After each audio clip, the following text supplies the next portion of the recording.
We're talking about tea today, and now I'm going to talk a little bit about the importance of baking oolong tea. Baking is the final step in oolong production, and it's done for a few reasons. Actually, all oolong tea is baked, but not all oolong tea is given a heavy bake. Now, the reason why it's baked is to remove a little bit of excess moisture from the tea, as well as add a little caramelized coating to the outside of the tea, and this will preserve the tea and increase its shelf life. So a very, very, very high mountain oolong that's not oxidized very much and relatively green. This is a tea that doesn't need to be baked very much. But a tea that is maybe a little bit lower elevation or oxidized fully or more towards 40%, then this type of oolong could use a heavier bake to enhance the flavor.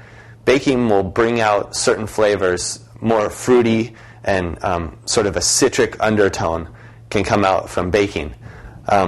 So here I have two examples of oolong tea.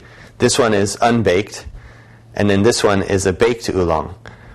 And so you can see the difference in the coloration.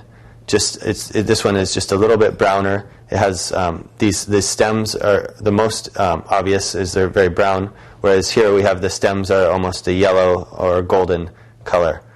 Another reason to bake oolong is to revitalize the tea. So if a tea has been in storage for a year and it's lost some of its freshness, then I can put it in the baker here and bake it for a couple of hours, and then it will regain some of its freshness, as well as disperse some of the moisture that the tea's collected, because tea is always absorbing moisture from the air.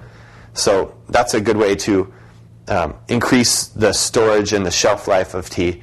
And with regard to aging tea, that's one practice that's used, is each year the tea is taken out, baked, sealed up again, and put back in storage for another year.